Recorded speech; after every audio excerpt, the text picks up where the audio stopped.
The desert had a way of swallowing stories, but some tales refused to die, drifting across the dunes like ghostly riders, carrying memories no wind could erase.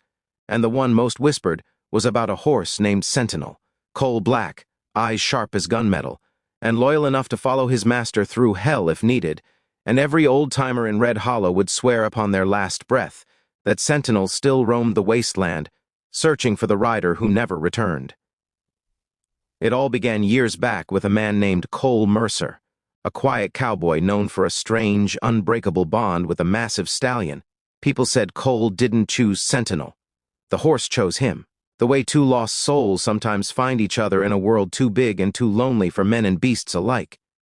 Cole had a reputation, not the outlaw kind, not the gunslinger kind, but the kind of man who appeared whenever someone needed help most, the kind who patched roofs, delivered supplies in storms, and rode miles out of his way to herd cattle back to neighbors who'd lost them.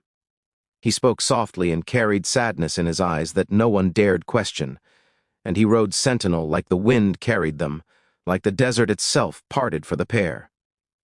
Then came the night that changed everything. Dark clouds choked the sky, wind screamed across the plains, and a dust storm rose like the wrath of the earth itself. A small mining camp north of Red Hollow sent out desperate cries, a cave collapse, several miners trapped, and no one willing to cross the rising storm except Cole Mercer. He saddled Sentinel, whispered something into the stallion's ear, and the massive horse neighed as if answering a vow. They vanished into the storm, with torches strapped to their saddlebags and determination burning brighter than any flame. Villagers later said they looked like two spirits diving into chaos. Hours passed. The storm grew crueler, hurling sand sharp enough to carve stone, but the miners saw something impossible through the haze, a black horse charging forward, Cole leaning low, guiding them out one by one, risking his life again and again until the last miner was found. But the final rescue was the fatal one. While pulling an unconscious man from the wreckage, another tremor shook the cave, rocks rained down like judgment, and Cole shoved the miner toward the exit, just as the roof collapsed atop him. Sentinel reared and screamed, a sound people claim still echoes through the desert on cold nights, yet Cole didn't emerge. The horse tried digging, clawing at the rock with hooves until blood mixed with dust, but the earth had claimed Cole. By dawn, the storm cleared, revealing Sentinel standing guard over the collapsed entrance, head lowered, refusing to move until the miners pulled him away with tears in their eyes, knowing the creature understood grief deeper than most men. Cole was never found, the desert swallowed him whole. Days later, Sentinel broke free from the corral, kicking down rails like matchsticks, galloping into the horizon toward the place where Cole disappeared. And from that day onward, Sentinel became a legend, a phantom silhouette drifting through the dunes, appearing at sunrise atop ridges, vanishing into storms, circling the old mine as though searching, always searching.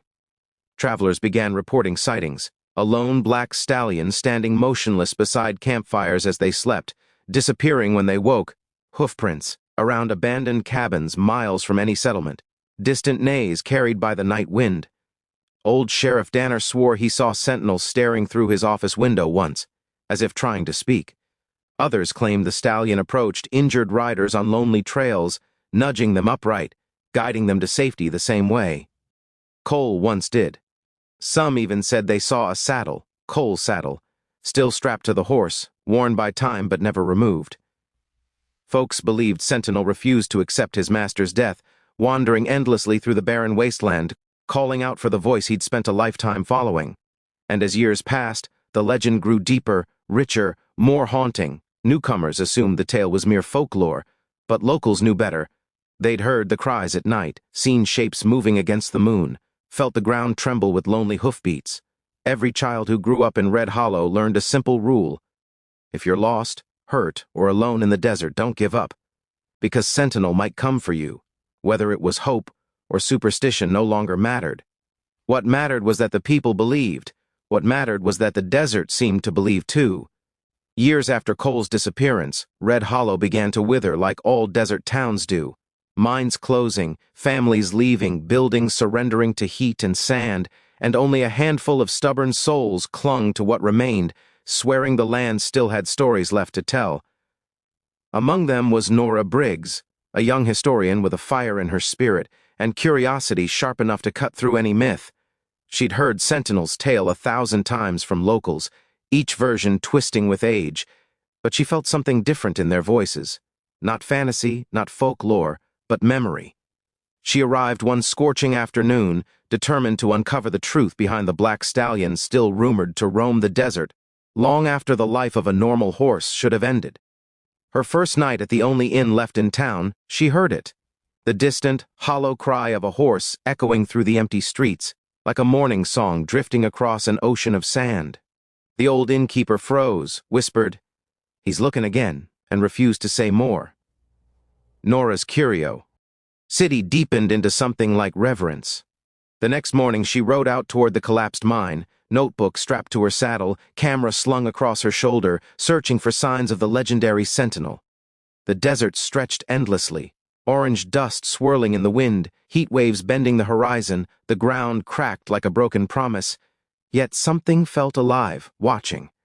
Hours passed, and then she found them, hoof prints, large ones, too deep, too fresh to belong to any wild Mustang. Her pulse quickened as she followed the trail up a rocky slope, where a sudden gust of wind lifted sand like a curtain, revealing something that made her breath hitch. An old leather scrap caught in the rocks, cracked and sun-baked, bearing an engraving, C.M. Cole Mercer. Her hands shook as she pocketed it, and she whispered into the dry air, "Sentinel!" As if summoned, a sound rolled across the ridge, soft at first, then powerful, rhythmic, unmistakable. Hoofbeats, slow, heavy. Searching, she turned and time seemed to fold. A lone black stallion stood atop the ridge behind her, mane whipping in the wind, muscles carved like stone, eyes burning with a sorrow so human it rooted her in place. He wasn't a ghost, nor a mirage. He was real, breathing, alive. And he stared at her saddlebag, where Cole's leather scrap lay, as though he recognized the scent across decades. Nora spoke softly. "I'm not here to hurt you. I just want to know."